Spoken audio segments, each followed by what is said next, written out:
안녕하세요. 네, 행복한 안식일입니다. 천사의 말을 할지라도 뭐가 없으면요. 네, 오늘 우리 모두의 마음속에 그 사랑이 깃들게 되시기를 간절히 바랍니다. 이 시간에 제가 저와 같이 나눌 말씀은 아주 특별한 말씀입니다. 특별한 말씀인데, 여러분 정말 위기를 기회로 만든 사람들을 혹시 아세요? 위기를 기회로 만든 사람들. 이 세상에는 위기를 기회로 만든 사람들이 있습니다. 오늘 구약 성경 중에 눈에 잘 띄지는 않는데, 별로 길지도 않습니다. 그렇다고 해서 재미있는 책도 아니에요. 네, 한 권이 있습니다. 한번 처음 누가 찾아보실까요? 어떤 책일까요? 예? 네? 누구일까요? 네 글자예요. 힌트. 네 글자의 사람. 네, 느헤미야. 맞습니다. 느헤미야. 느헤미야라는 사람. 오늘 제목은 위기를 기회로 만드는 사람들이라는 제목으로 느헤미야를 살펴보도록 하겠습니다. 이 구약 성경에는 별로 눈에 딱 띄지 않아요. 그래도 시편이나 잠언이 잘 띄는데 잘 띄지 않습니다. 그러나 이 책에서 우리는 하나님의 역사하심과 인도하심, 그리고 그분의 능력을 볼 수 있는 아주 놀라운 기별들을 만나게 됩니다. 간절히 구하는 모든 자의 하나님, 또 그 역사를 뵙게 될 때 우리는 진정한 믿음과 감사와 능력이 생긴다는 사실을 깨닫게 될 수 있습니다. 하나님의 일에는 중단한 역사가 없다는 교훈을 또 받을 수 있어요. 그리고 그 이유는 그것이 우리의 일이 아니라 누구의 일이었기 때문에요? 하나님의 일이었기 때문에. 제가 신학자도 아니고 어떤 박사도 아니기 때문에 혹시 성경을 여러분들에게 말씀드릴 때에 연도나 어떤 부분에 안 맞는 부분도 혹시 있을 거예요. 그런 부분들은 이해해 주시고요. 저는 여러분들에게 단지 하나님을 믿었을 때, 그리고 또 하나님이 어떤 분이라는 사실을 전달해 드리고 싶고, 그리고 가장 이런 악조건과 이런 악순환 속에서도, 이러한 고통과 이러한 절망 속에서도 희망을 찾게 해드리는 그러한 메시지를 전달해 드리고 싶은 거지, 어떤 역사의 축이나 어떤 정확한 이렇게 연도나 이런 것을 전달해 드리는 것은 제 재능은 아닙니다.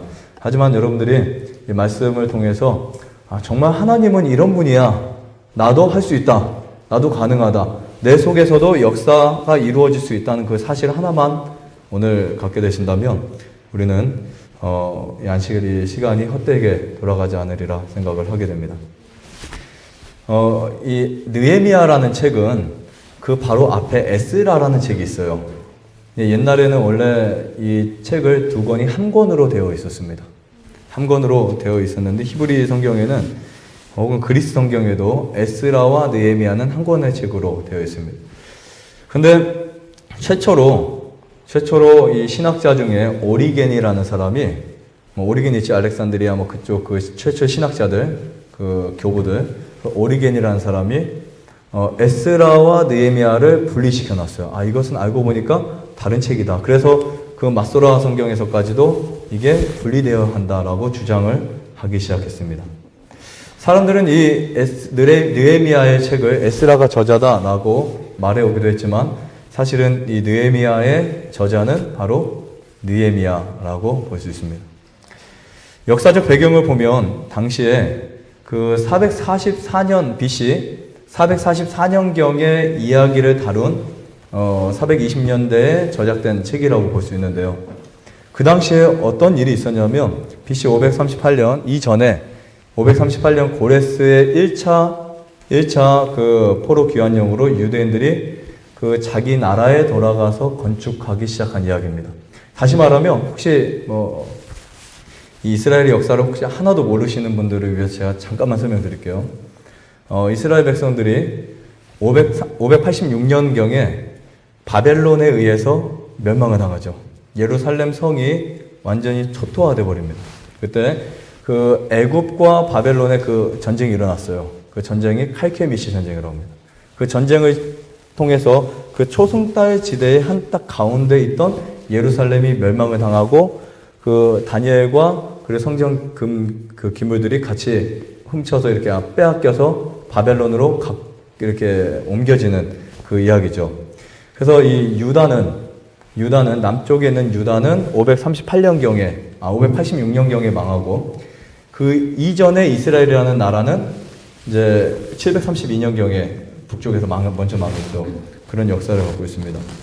그런데 성경 말씀을 읽다 보니까 하나님이 이렇게 이국 땅에서 잘 살다가 순종하고 잘 살면 내가 너희를 반드시 이 약속의 땅으로 돌아오게 하리라 하는 약속을 하나님이 하셨어요.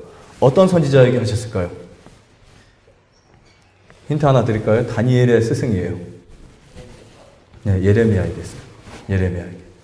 예레미야라는 선지자에게 그 약속을 했습니다. 예레미야 29장에도 나오죠. 여러 성경에 나옵니다. 그 성경 속에서 내 백성이 70년 만에 이 땅으로 돌아오리라는 약속이 정확하게 문자 그대로 적혀 있어요. 근데 그 문자를 하나님이 드디어 어떻게 하시기 시작했어요? 문자를 성취하시기 시작합니다. 그게 바로 느헤미야의 배경입니다. 에스라 느헤미야 배경이에요. 소선지서의 대부분의 그 선지서 중에 학계라든지 어떤 책들은 그런 내용을 다 다루고 있어요. 일어나 성전을 뭐하라? 건축하라. 이런 내용이 있죠. 자, 그런데 이 고레스 대왕의 1차 포로 귀환령으로 유대인들이 건축을 시작했는데요. 당시에 페르시아에 있는 하나님의 백성들은 이 고레스에 의해서 1차 포로 귀환령으로 성전을 중건하라는 아주 이 복된 소망을 가지고 나옵니다. 얼마나 기쁘겠어요. 여러분 생각해 보세요. 우리가 한국 땅을 잃어버리고 일본에게 빼앗기고 나서 다 흩어져 살았어요. 이제 이쪽은 완전히 다 불바다 돼가지고 그래가지고 어떤 그 일본의 한 착한 왕이 한국 돌아가서 이제 건축하고 다시 나라를 세우고 해라. 얼마나 좋을까요? 그렇죠. 이 느헤미야는 우국지사라는 표현까지 받고 있는 사람인데요. 그래서 이제 수많은 사람들이 정말 기쁨으로 1차 조서에 의해서 돈과 재물과 인력을 가지고 나오기 시작합니다. 이 느헤미야는 1차도 아니고 2차도 아니고 3차도 아닌 4차의 사람이에요. 마지막 4차. 자, 그 다음에 이제 536년에 이어서 2차 귀환령 때에 드디어 5만 명이, 자, 몇 명이요? 5만 명이 엄청나게 많은 사람들이 2월 달에 재건을 시작하는데 시작 초기부터 방해를 받기 시작해요. 정말 얼마나 힘든지 옆에 막 그냥 누가 방해하냐면 그것도 하나님을 믿지도 않고 안 믿지도 않는 사람들. 네. 하나님은 아예 안 믿지도 않고 아예 믿지도 않는 사람도 있어요. 사마리아인들에 의해서 공격을 받기 시작합니다. 이름까지 나와 있어요. 산발락, 도비야, 게셈인가요? 그 세 사람에 의해서 공격까지 받기 시작해요. 근데 나중에 공격을 하는데 에스라 3장, 4장에 다 나와 있어요. 그런 이야기들이. 어떤 공격까지 받냐면 페르시아에 편지를 써 보냅니다. 보내서 지금 이스라엘 백성들이, 이 유다인들이 지금 건축을 해가지고 잘못하면 왕을 배반하고 앞으로 조공과 이런 세금을 주지 않는다는 이야기가 있다. 빨리 손을 써라. 그래가지고 화가 나가지고 너희 중단해. 막 해가지고 성전 짓는 일이 중단돼 버렸어요. 몇 번이나 계속 찔러 올립니다. 다리우스 1세, 다리우스 3세 올려가지고 계속 저지시키고 있어요.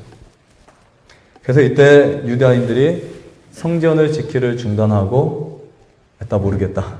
내 집이나 지자. 자기 집을 짓기 시작하는 거예요. 그래서 그들은 무엇을 기다리고 있냐면 하나님이 우리에게 성전을 지으라고 할 때까지 우리는 우리 집 짓고 있자. 라고 해서 자기 집을 이제 열심히 짓습니다. 열심히 짓는데 그때 학계라는 선지자가 막 일어나서 화를 내죠.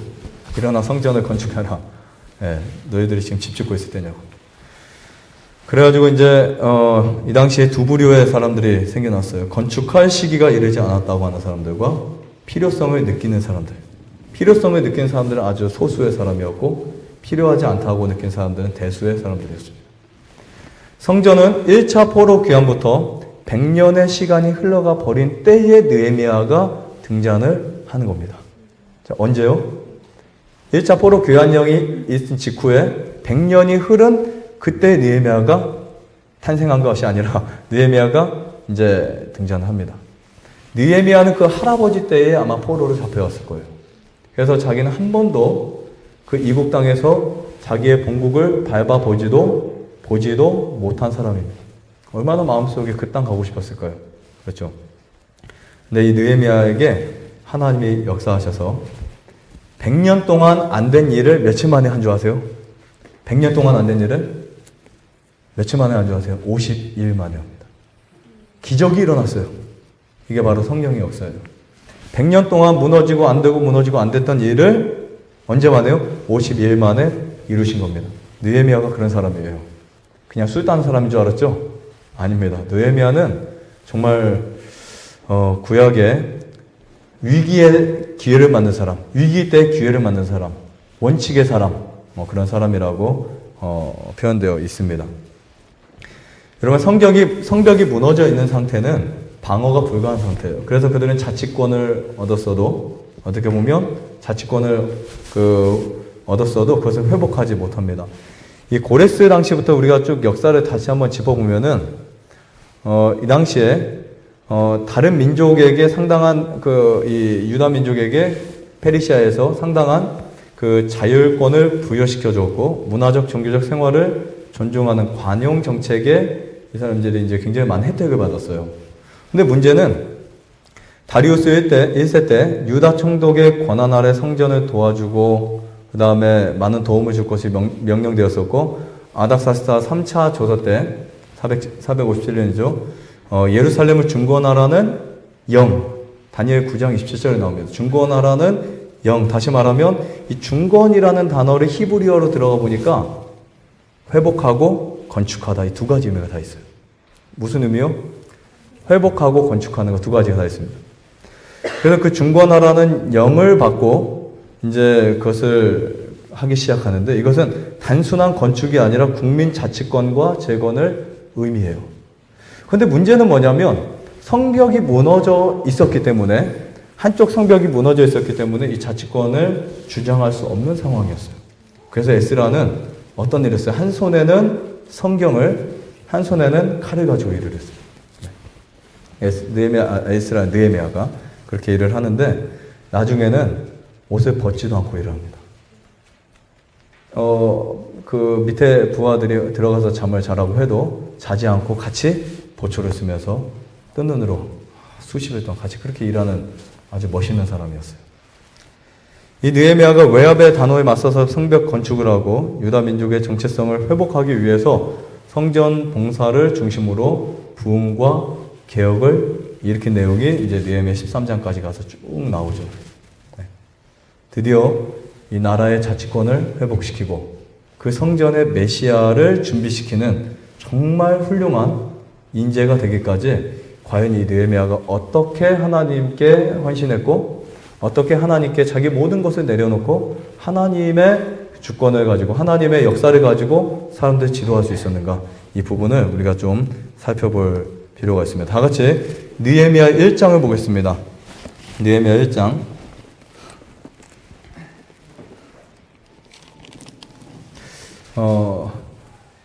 느헤미야 1장 좀 11절까지지만 그래도 한 번은 쭉 읽어야 될 것 같아요. 느헤미야 1장을 제가 천천히 읽어드리겠습니다.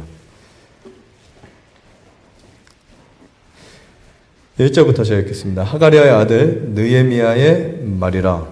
아닥사스다 왕 제20년 기슬루월에 내가 수산궁에 있더니, 제가 원래 시간이 되면 다 읽고 천천히 해석을 드리려고 했는데 중요한 핵심 포인트만 여러분들 말씀드릴게요. 당시에 이 페르시아가 바벨론을 이제 침공을 하고, 어떻게 보면 페르시아가 이제 다스리던 때잖아요. 근데 이 페르시아는 참 부유층의 왕들이 있었어요. 그래서 겨울궁은 바벨론 궁에서 지내고 봄, 가을궁은 수산성에서 지냈어요. 근데 지금 여기 느헤미야는 수산성에 있습니다. 그리고 여기 기슬루엘은 거의 9월달, 그리고 태양력으로는 11월 말에서 12월 달이라고 볼 수 있고요. 그 다음에 보면 나의 한 형제 중 하나니가 두어 사람과 함께 유다에서 이를 얻기로 내가 그 사로잡힘을 면하고 남아있는 유다 사람과 예루살렘 형편을 물은즉 저희가 내게 이르되 사로잡힘을 면하고 남은 자가 그 도에서 큰 환난을 만나고 능욕을 받으며 예루살렘 성은 회파되고 성문들은 수화되었다 하는지라. 지금 이 느헤미야가 어떤 소식을 들어요? 자기의 고향이 망가지고 예루살렘 성전이 다 완성되고 해줘야 될 판도 부족한데 오히려 공격을 받아서 이제 굉장히 어려워지는 그러한 상황을 이제 듣게 됩니다. 혹시 느헤미야라는 이름의 뜻이 뭔지 아세요? 느헤미야. 느헤미야라는 이름의 뜻. 여호와가 위로했다. 이런 뜻입니다. 여호와의 위로. 네, 여호와의 위로.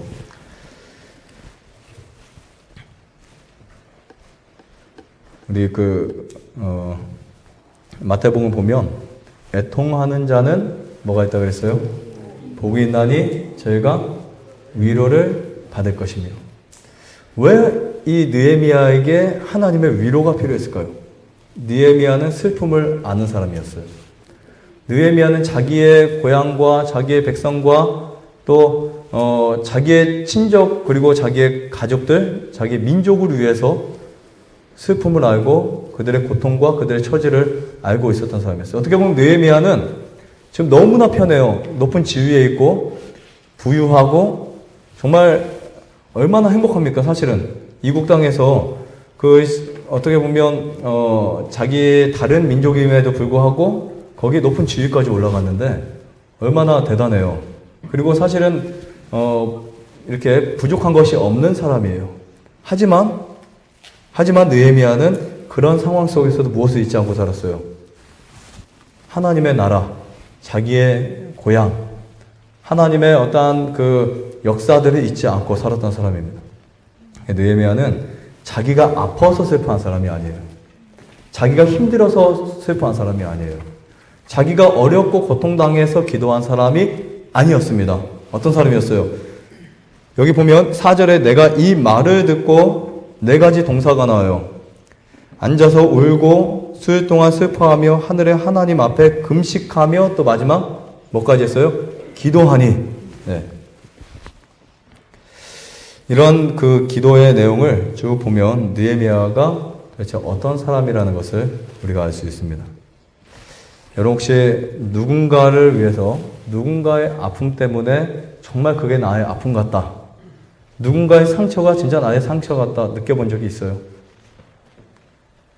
누군가의 상처가 나의 상처 같고 누군가의 아픔이 나의 아픔 같고 누군가의 고통이 나의 고통 같고 누군가의 힘든 여러 가지 상황들이 나의 상황 같은 적 있으세요? 있죠? 당연히 있죠. 언제 있어요 그게? 내가 그런 것들에 대해서 어느 정도 느꼈을 때, 그렇죠? 어느 정도 느꼈을 때. 당뇨 환자가 얼마나 힘든지 우리가 알 수 없는 것은 당뇨 환자가 안 돼봤지만 내가 어느 정도 아프고 힘들고 어려울 때 다른 사람들의 어려움을 이해할 수 있게 됩니다. 저는요 예전에 제가 24살 때 아버지가 돌아가셨는데 그전에는 그냥 아버지를 잃은 아이들을 보면 그냥 정말 힘들겠구나 안 됐다 이런 생각을 했었어요. 근데 제가 아버지를 잃고 보니까 마음이 바뀌었어요. 야, 정말 어떻게 살까? 얼마나 힘들까? 얼마나 괴로울까? 제가 거의 그 아버지가 돌아가시고 사실 돌아가시고 나서는 정신이 없습니다. 솔직히 이게 꿈인지 생신인지 몰라요. 그러다가 시간이 지날수록 뭐가 생겨요? 거기에 대한 지금도 그런데요. 그냥 아버지가 계셨으면 우리 시아를 얼마나 예뻐해 줬을까? 네. 아버지가 계셨으면 우리 시온이를 얼마나 예뻐해 줬을까? 이런 생각들을 지금도 하는데 1년 동안은 거의 많은 꿈을 꿨어요. 꼭 저쪽에서 부르기도 하고 같이 어디를 가기도 하고 그런 많은 꿈을 꿨습니다. 지금은 별로 그런 꿈을 안 꿔요. 근데 그리고 나니까 제가 이 자연치유를 하면서 그런 분들이 참 안 됐어요. 정말 그 아이를 놓고 죽는 아빠의 모습. 그렇죠. 제가 한 번은 한 4년 전인가 위암 말기 환자분이 오셨어요. 나이가 37인데 그때 아이가 3살이었어요. 근데 아버지는 거의 완전히 말라가지고 다 죽어가는 상황. 그 아이를 보면서 마음속에 막 눈물이 나더라고요. 얘가 어떻게 살까? 그렇죠. 제가 아이 둘을 우리 집사람이 유산을 하고 나서야 알게 된 게 있어요. 정말 아이를 뱃속에서 잃어버린다는 이 고통이 무엇이구나. 네. 갑작스러운 사고와 갑작스러운 여러 가지 형편에 의해서 생명을 잃어버리고 사랑하는 사람과 헤어지고 또 좋아하는 사람과 영원히 볼 수 없는 그런 시간을 만나게 될 때 정말 그 사람들의 마음이 이제는 이만큼 알겠더라고요. 이제는 아무리 애써 위로해줘도 아무리 가서 괜찮아 이겨낼 수 있어. 근데 제가 보니까 아무 말도 안 해주는 게 가장 큰 위안이에요. 옆에서 애써 어떻게 하지? 내가 도와줄까? 힘들면 말해. 이런 말들이 오히려 그래서 저도 역시 제가 당하지 않은 고통에 있는 사람들에게 다가갈 때 아무리 말해줘도 사실은 그 사람들이 그것을 다 마음속에 뭐 하지 못해요? 충족을 못한다는 거예요. 그 이유는 뭐냐면 정말 그 사람이 그 고통과 그 상황을 알고 있냐 이런 뜻이겠죠. 근데 우리가 이 느헤미야의 이 말씀을 읽다 보면 정말 느헤미야가 자기의 민족을 얼마나 사랑했는지 알 수 있습니다. 정말 얼마나 사랑했는지. 그리고 그는 애통하기 시작했고 탄식하기 시작했고 울기 시작했어요. 그리고 자기의 마음속에 무엇이 일어났어요? 내가 모든 것을 헌신해서라도 이 나라를 위해서 일해야 되겠다 라고 하는 소망이 생기기 시작했습니다. 이 느헤미야가 몇 달을 기다렸냐면 그 왕 앞에 자기의 그 간절함을 말하기까지 거의 4개월을 기다렸어요. 4개월. 그 4개월 동안 느헤미야는 매일같이 기도를 합니다. 하나님, 정말 이러한 상황 속에서 우리 민족을 살려주시고 역사해달라고. 저는 예수님의 재림을 좋아합니다. 그 이유 중에 하나가 재림은 이 세상의 멸망이 아니기 때문에 그래요. 사실 재림은 이 세상의 멸망이 아니라 또 다른 세상으로 이 세상을 이어지는 그렇죠. 그러한 아주 복된 기별인데 이 세상 속에서 우리가 계속 만날 수밖에 없는 것은 뭐냐면 이 죄악 세상에서 우리는 고통과 사망과 질병과 죽음을 만날 수밖에 없어요. 언젠간 죽겠죠. 언젠가는 나도 죽고 여러분도 죽을 거예요. 언젠가 사랑하는 사람과 헤어질 것이고 언젠가는 주변의 사람이 병에 죽을 것이고 언젠가는 어떤 사람은 사고로 죽을 것이고 어떤 사람은 불행을 만날 것이고 그런 세상 속에서 예수님의 재림은 우리에게 큰 힘과 소망을 줍니다. 예수님께서 이 땅에 재림하시게 되면 지금까지 우리가 경험하는 아픔, 고통, 시련, 그렇죠. 그리고 또 여러 가지 무서운 것들이 다 사라지게 됩니다. 그래서 성경에 이런 약속을 하고 있어요. 요한계시록 21장 3절을 볼까요? 요한계시록 22장 1장 3절을 보시면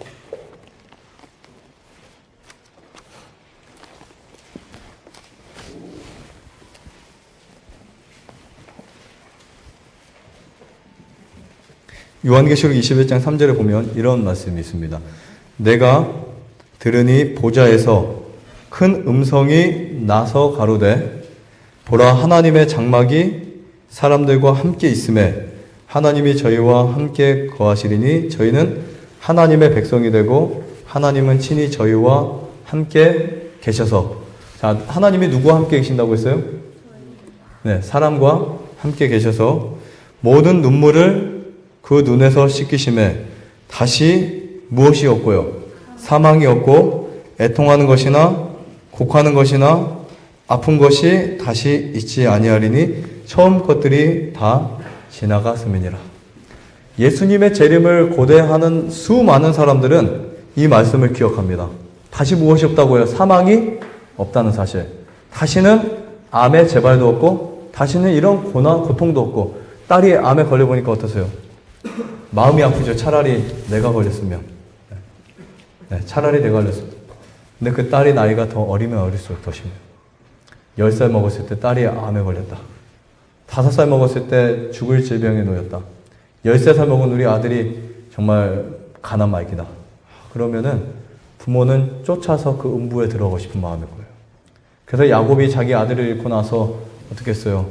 티를 막 쓰면서 그 재를 뒤집어 쓰면서 내가 음부까지 쫓아가겠다. 그게 바로 부모의 마음이거든요. 그런데 하나님이 이 인간 역사, 인간 세상 모든 사람들의 아픈 마음들을 해결해 주시는 게 뭐냐면 바로 재림입니다. 그래서 우리에게 재림은 정말 재림하면 어떻게 하지? 내가 지금까지 땅 사놨는데 이거 빌딩 세워야 되는데 그게 아니에요. 예수님이 재림하시면 우리의 모든 것들이 새롭게 바뀌고 이 지상의 죄가 다 소멸되는 그날 우리가 그 복된 날을 소망하며 살아갈 수 있습니다. 그럼 애통이라는 말은 진정한 마음으로 죄를 슬퍼하는 거예요. 자, 애통이 뭐라고요? 진정한 마음으로 죄를 뭐한다? 슬퍼한다. 네. 십자가에 달리신 예수님을 보게 되면 인간의 죄가 무엇인지를 분별하게 됩니다. 자신의 죄를 회개하는 자들은 약속했어요. 위로를 받는다. 어려운 일을 당한 사람들도 위로를 당한다. 이렇게 표현하고 있습니다. 감당하기 심히 어렵고 가혹해 보이는 시련들일지라도 일단 믿음으로 받아들이면 축복이 됩니다. 지금 여러분들이 갖고 있는 질병이라든지 어려움, 고통들 그것도 무엇으로 받아들이면 믿음으로 받아들이면 그것이 축복이 될 수 있다라고 이해할 수 있습니다. 설령 내가 갖고 있는 것들이 싹 빼앗겨서 쾌락을 앗아가는 혹독한 재난이 오게 되었다. 하나님이 그것은 바로 우리의 눈을 이 땅에서 거두어서 하늘로 보게 하시는 하나의 음성임을 확신할 수 있습니다.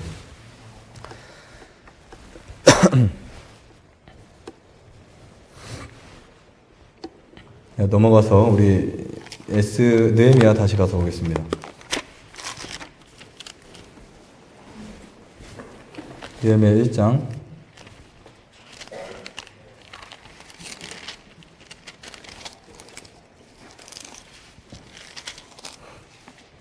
1장 4절부터 제가 읽을게요. 내가 이 말을 듣고 앉아서 울고 수일 동안 슬퍼하며 하늘의 하나님 앞에 금식하며 기도하여 가로되, 지금 그 느헤미야에게 큰 충격이 왔을 때 할 수 있는 4가지 사실이 있습니다. 앉아서 울고 슬퍼했고 금식하고 기도했다. 웬만하면 이렇게 하면 다 해결되더라고요. 네. 아이들이 앉아서 울면, 저렇게 울면은 뭔가 해결되죠. 네, 울면 해결됩니다. 그래서 우는 거 다 받아주면 버릇이 없어지고. 근데 여기 보면 이 느헤미야가 울며 슬퍼하고 금식하고 기도했다. 여러분 어떤 한 문제를 가지고 이렇게 해본 적이 있어요?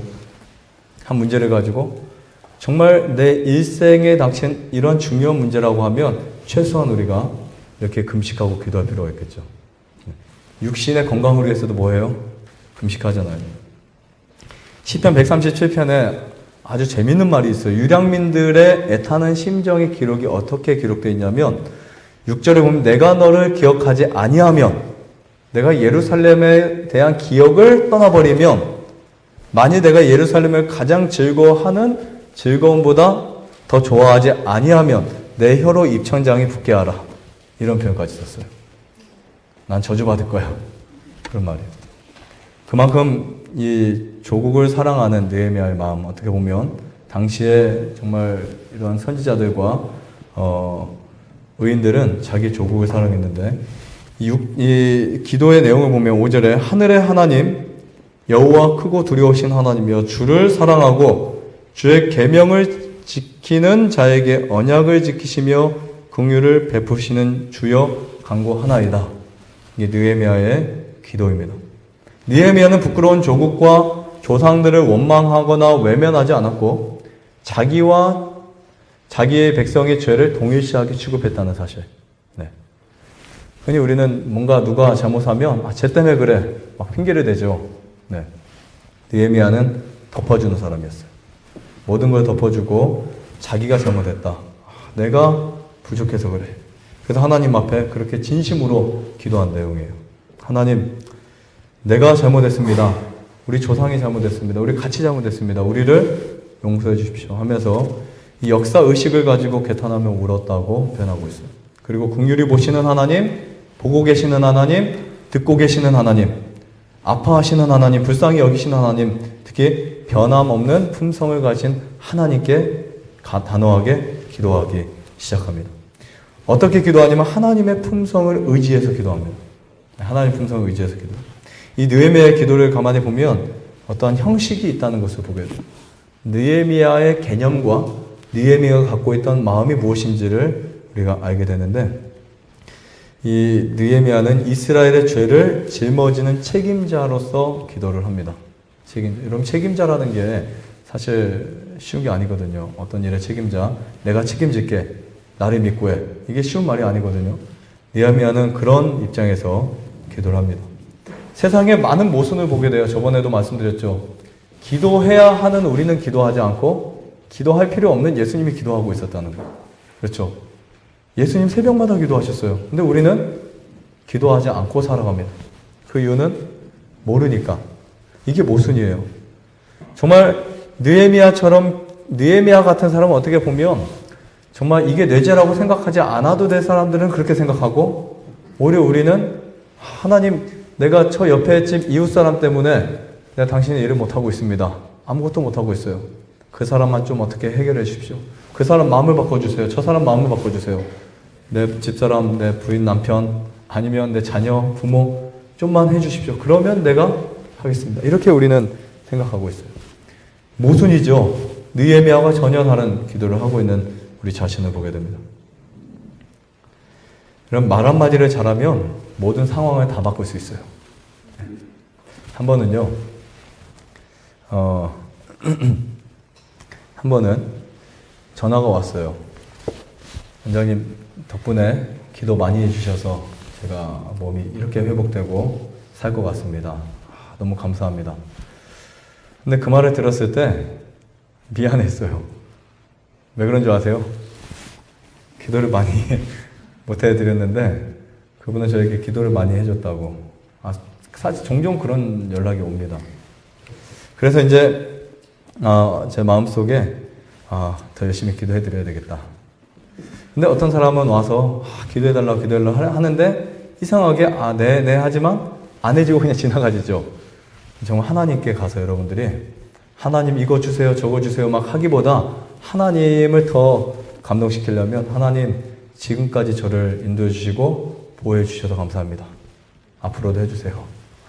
그러니까 사람들은 너무나 내 중심에 서서 막 하다 보니까 어떻게 보면 이기적인 모습이 그대로 보여지는 거예요. 그럼 하나님께 어떻게 기도해야 된다고요? 하나님께 감사하는 마음으로 기도하셔야 돼요. 하나님께. 그리고 이미 하나님이 주신 거에 대해서 감사해야 돼요. 우리는 이미 하나님이 나에게 주신 것들은 전혀 생각하지 않고 앞으로 주실 것만 계속해서 생각해. 하나님 이거 주실 거예요? 안 주실 거예요? 안 주시면 내가 그렇게 못 삽니다. 주시면 내가 그렇게 살게요. 이런 어떻게 보면 좀 대책 없는 그런 기도를 하고 있어요. 근데 하나님은 이미 우리에게 어떤 거 주셨어요? 아주 많은 거 주셨어요. 그래서 지난 역사 가운데 우리를 인도하신 하나님의 역사를 잊어버리는 것보다 더 두려워할 만한 것이 없습니다. 그러니까 지난 생애 속에서 하나님이 나를 인도해 주신 그러한 역사를 잊어버리는 것보다 더 많이 잃어버릴 게 없어요. 가장 많이 잊어버리는 거예요. 그 역사를 잊어버린다는 것은 앞으로 하나님의 나에게 역사하실 역사를 인정하지 않는다는 말이에요. 지금까지도 누가 인도해 오신 거예요? 하나님이 인도해 주셨고 지금까지는 하나님의 역사 속에 내가 살아온 거예요. 그럼 우리가 하나님께 무엇을 달라고 기도하기 전에 뭐를 해야 될 형식이라면, 정확한 형식이라면 감사를 하고 지나가야 돼요. 하나님 감사합니다. 그렇게만 해도 하나님이 여러분 인도해 주실 거예요. 그 다음에 하나님과 기도를 많이 하라는 거는 저는 이렇게 생각합니다. 형식적으로 절대 기도 길게 하지 말라고요. 괜히 힘들어요. 혈액순환도 안 돼요. 무릎 꿇고 여러분 한 3시간, 2시간 기도해 보세요. 혈액순환도 되고 진화합니다. 건강에 좋지 않습니다. 절대로 길게 기도하지 마세요. 단 하나님과 교제하는 형식의 긴 기도는 좋아요. 하지만 그냥 최면술 같은 무릎 꿇고 앉아서 쌀라쌀라하고 막 하는 기도들 있죠. 모르겠어요. 저는 제가 믿는 이 성경과 개념은 과연 하나님이 그런 기도 안 좋아하실까 하지 않을까? 하나님 싫어하지 않을까? 제가 언젠가 말했죠? 기도만 하는 사람은 기도하는 뭐죠? 잊어버린다고요? 기도하는 일조차 잊어버린다고요. 여러분들이 정말 선한 것은 행동하지도 않고, 그리고 또 남에게, 이웃에게 어떠한 친절을 베푸지도 않고, 말씀만 보는 것은 역시 말씀 보는 것도 그 근본적인 것을 잊어버리고 맙니다. 기도는 길게 하는 게 아니에요. 이 느헤미야서를 보면 느헤미야의 기도는 정확하고 철저하고 확실한 이 기도의 내용들을 볼 수 있습니다. 시간을 내셔서 여러분들이 꼭 느헤미야 1장의 기도를 철저하게 읽어보세요. 여기 보면 언약에 신실하신 하나님에 대한 기도를 하고 있어요. 보시면 계명을 지키는 자에게 언약을 지키시는 언약에 신실한 하나님을 표현하고 있어요. 당신은 우리가 지은 죄로 인해서 우리의 언약을 파괴시킬 수도 있고, 하지만 우리가 당신께 돌아오면 우리를 다시 받아주신다고 약속하지 않았습니까? 정확한 이 기도를 하고 있습니다. 하나님이요, 긴 기도 싫어하세요. 저라면 그럴 것 같아요. 하나님. 아들이 와서 저에게 아니 그냥 뭐 자전거 한 대 사달라고 하면 되지, 그 자전거 사달라는 이야기를 돌려가지고 처음에는 자기가 걸어가는데 힘들어서 뭐 신발이 닳고 양말이 빵꾸나고 어쩌고저쩌고 쫙 말할 순간에 나중에 그래서 자전거 사달라고요. 얼마나 힘들까요? 그런 관계라면 그냥 직접적으로 하나님 필요하다고 말씀하시고, 감사하면 감사하다고 말씀하시고. 제가 하나님이랑 그럴 것 같다고요. 네, 모르겠어요. 제가 경험해 보니까 그런 것 같아요. 여러분들 편하게 생각하시고 하시는데, 저는 이 카톡과 문자를 많이 받습니다. 그런데 그 카톡 중에서도 정말 여기서부터 한 이 정도 되는 문장의 카톡이 있어요. 제가 혹시 총무님 보셨어요? 그런 거? 그런 거 보시죠? 진짜 여기서부터 제 키 정도, 키는 아니고 머리부터 허리까지 되는 문자 쫙 오는데 쭉 읽어요. 제가 어이가 없어서요. 답장을 못해요. 왜냐면 나중에 그런 문자 오면 읽어지지도 않아요. 맨 첫 줄 보고 끝 줄 보고 점점점해서 힘드시겠군요. 한마디밖에 못 해드려요. 뭐라 할 말이 없어요. 도대체 이분이 뭐를 원하시는지, 뭐를 구하시는지, 도대체 어떤 것을 나에게 원하지? 어떤 것을 정말 원하지? 뭐 1부터 2부터 쫙 하는데 정말 진짜 거짓말 아니에요. 머리부터 허리까지 돼요. 네, 쭉 올려도 끝이 없어요. 없어서 보면은 도대체 뭐라고 답장을 해야 되지? 이거 답장 다 할 수도 없고, 앞에 답장 하려다가 뒷 답장 할 수도 없고, 그래가지고 이제 이런 문자 오면 보지 말자. 근데 제가 물론 갈급하니까 그런 심정으로 썼겠죠. 제가 보지 말자는 건 그냥 웃자고 하는 말이고요. 제가 말하고 싶은 거는, 어떤 분은 간단하게 배가 아픈데 어떻게 해야 됩니까? 딱 하면 끝나요. 그렇죠? 거기 입소하는데 얼마 듭니까? 하면 끝나요. 근데 그렇게 길게 문자를 보내면 도대체 어떻게 하자는 거예요? 근데 그런 게 뭐냐면, 하나님께 기도할 때도 간단 명료하게 하라, 이런 의미입니다. 제가 그런 걸 보면서 더 짧게 해야 되겠다. 하나님도 싫어하지 않을까. 그래서 있어요. 말씀해 보니까 마태복음에 이방인과 같이 뭐 하지 마라? 증언부언하지 마라고 표현하고 있어요. 한 말 또 하고 하나님 복을 주시옵소서 하고 막 쭉 있다 또 주시옵소서 하고, 그 주시옵소서를 한 수십 번을 해요. 한 기도 속에서. 그런 기도 하나님이 하지 말라고 표현하고 있습니다. 그냥 아버지 하면 돼요. 아버지. 그렇죠? 그 아버지라는 단어 속에 모든 것이 다 포함되어 있어요. 그 아버지라는 단어 속에. 근데 우리는 정말 멋있고 잘생기고 훌륭하시고 모든 것을 다 갖고 있는 우리 친절하시고 너그러우신 아버지, 저 자전거 한 대만 사주세요. 나중에 이렇게 될까봐 겁나기도 해요. 네, 절대 그런 일은 없겠지만, 어떤 아들이 기도할 때 아버지가 그렇게 하겠어요? 아무리 잘생기고 아무리 돈 많고 아무리 힘 있고 아무리 멋있고 아무리 능력 있고 아무리 모든 악기를 다 해도 아들이 와서, 그런 전지전능까지는 아니지만 아들이 그렇게 말하는 아들이 어디 있어요? 아버지가 그 말을 들었을 때 거북할까요? 근데 그 아들이 친아들이 아니라면 말해주세요. 아들의 친구라면 아저씨 이렇게 받아내려고 할 수 있겠죠. 근데 친아들은 그렇게 할 필요가 없어요. 하나님이 진짜 나의 아버지라고 생각한다면 우리는 하나님 앞에 우리 마음을 진실되게 정직하게 그대로 가지고 갈 필요가 있습니다. 그래서 우리는 언약에 신실하신 하나님, 그리고 당신을 섬기고 순종하겠습니다. 나를 주님의 통로로 사용해 주십시오. 그리고 하나님 한 번 더 말씀드릴게요. 꼭 기억해 주시고 들으시고 형통하게 해서 내가 이 왕 앞에 서게 될 때에 왕의 마음을 움직여 주십시오. 지금 이 기도가 느헤미야의 기도예요. 지금 제가 말씀드린 게 바로 이게 느헤미야의 기도입니다. 위기 때에 반드시 뭐 해야 된다? 기도해야 된다.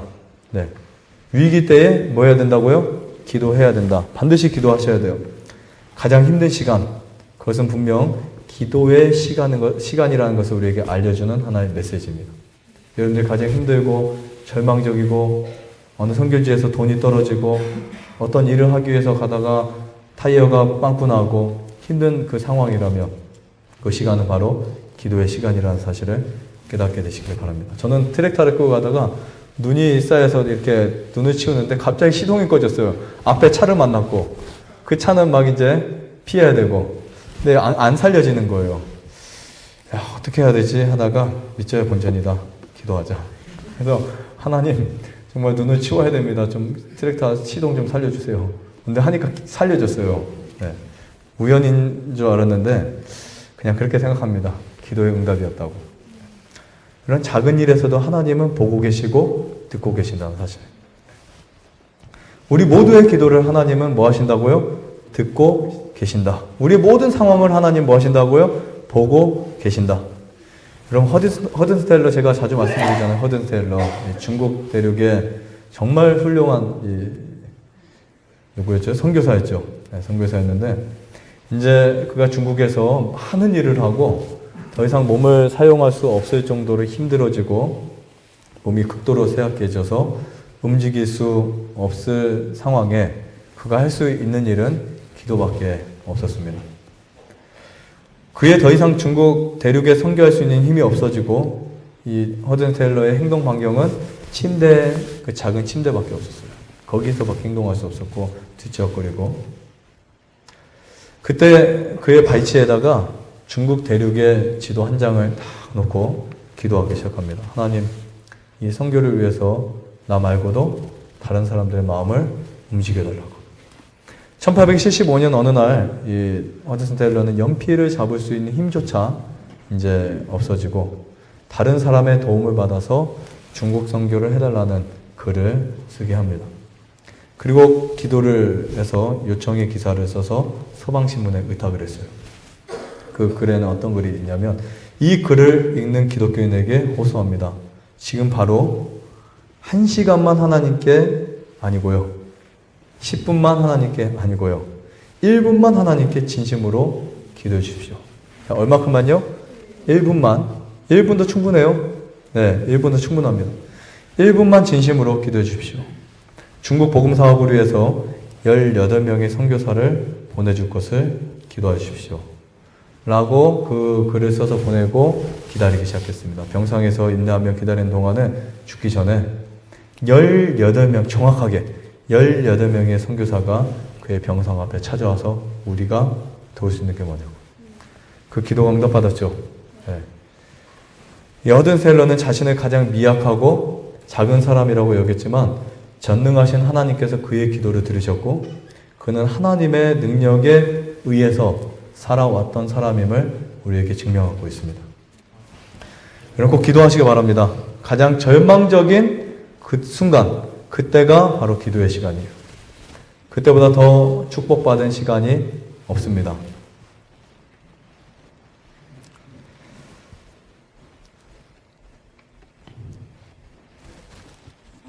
우리 찬미 한 장을 시간 좀 있는데 한 장을 부르고 제가 마지막 말씀을 좀 더 마무리하겠습니다. 혹시 찬미가 중에 제가 말씀을 준비하면서 453장 축복받은 이 시간 제가 생각을 하게 되었어요.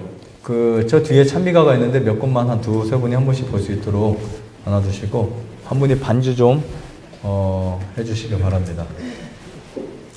이 축복받은 이 시간의 내용은 제가 이 느헤미야서를 좀 공부하면서 정말 마음속에 감동받은 가사인데요. 이 가사를 보면 내가 겸손히 주께 다 아뢰이면 그의 보호하심이 나를 안위하신다. 2절 보면 근심 걱정과 괴로움 모두 다 아뢰면 그의 인자하심이 우리 주께서 들어주신다. 인자하신 주께서. 3절을 보면 축복받은 이 시간이 기도하는 시간인데 시험 유혹도 아뢰면 자비하신 주님께서 다 물리쳐 주신다. 4절을 보면 주께 뭐 할 때요? 주께 기도드릴 때 그를 굳게 믿고 의심을 버리면 믿음으로 구한 모든 것을 받게 된다. 네, 가사를 기억하면서 노래를 부르겠습니다. 453장 축복받은 이 시간. 네, 453장입니다.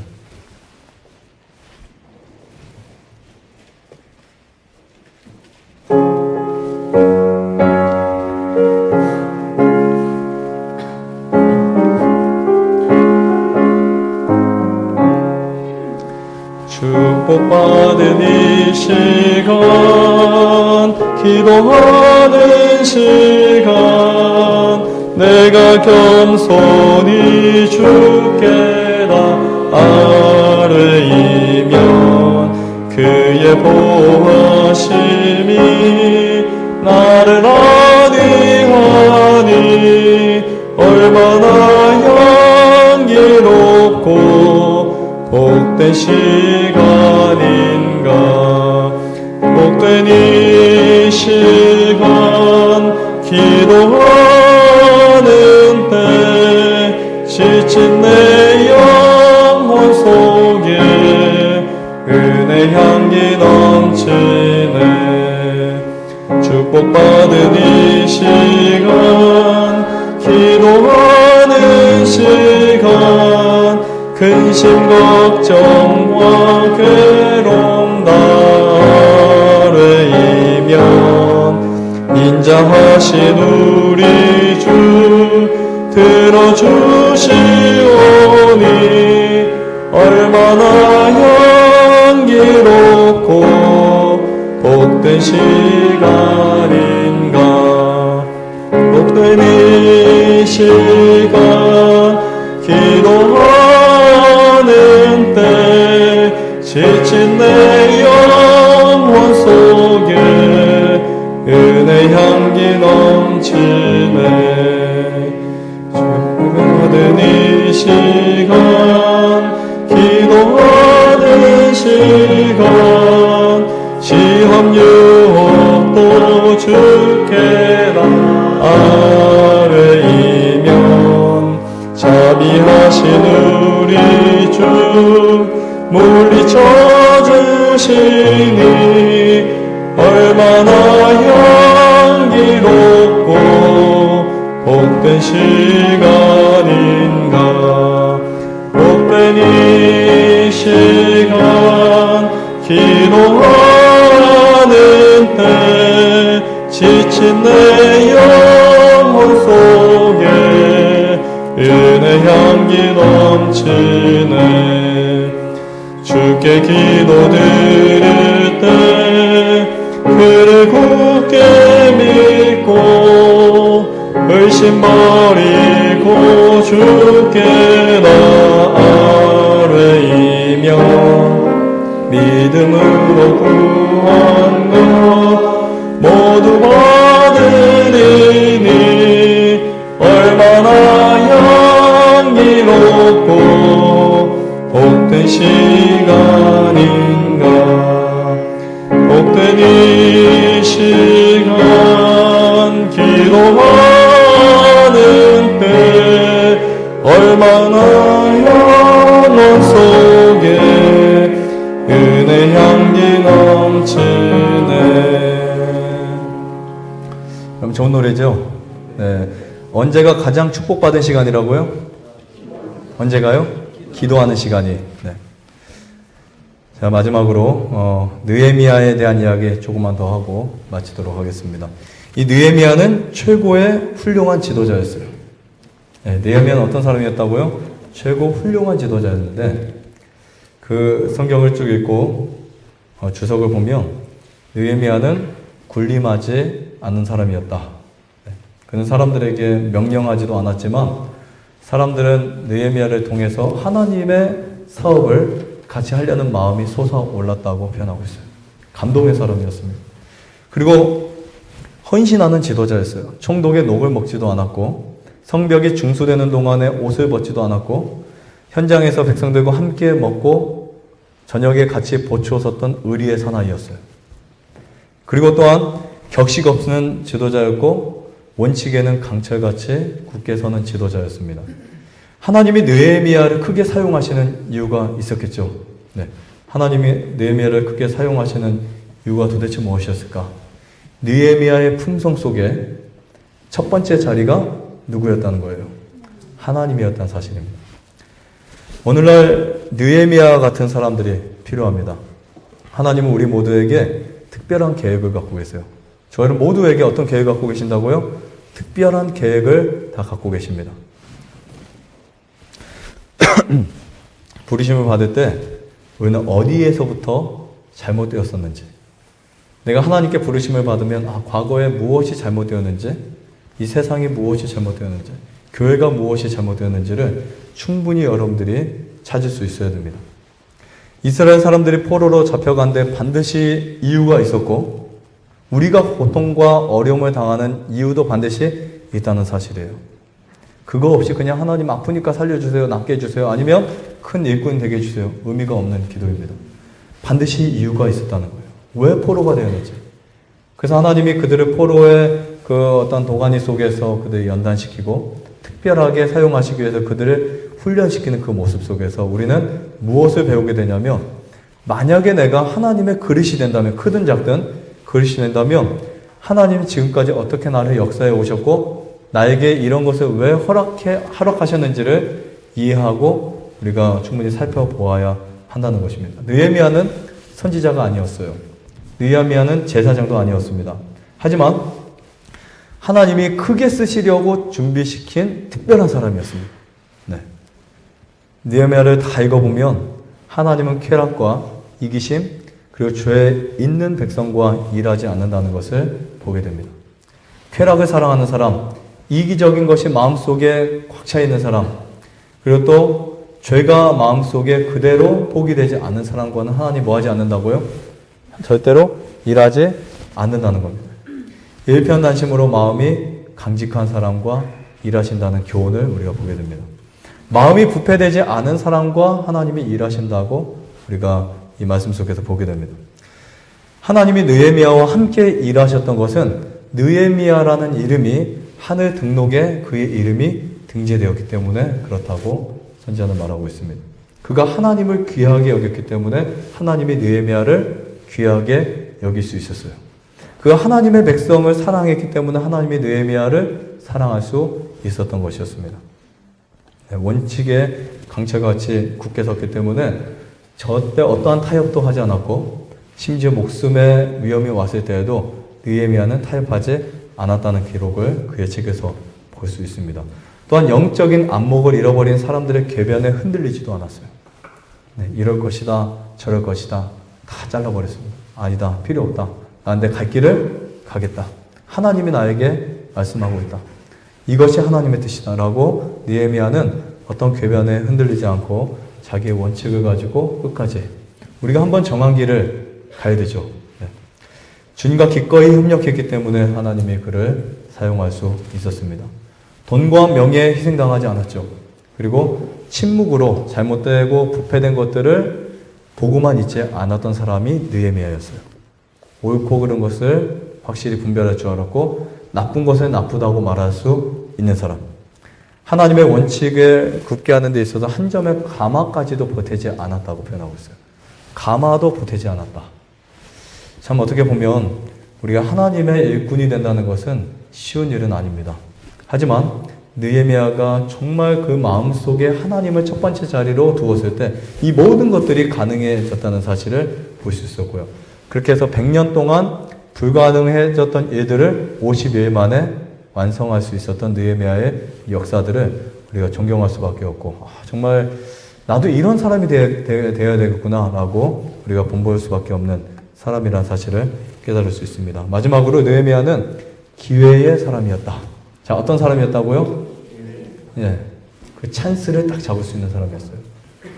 우리가 이 생명에도 그런 게 있어요. 골든타임이 있어요. 5분만 늦어도 혹은 1분만 늦어도 죽는 그런 경험을 당할 수 있습니다. 하지만 느헤미야는 기회의 사람이었어요. 사람에게 기회가 항상 있는 것은 아닙니다.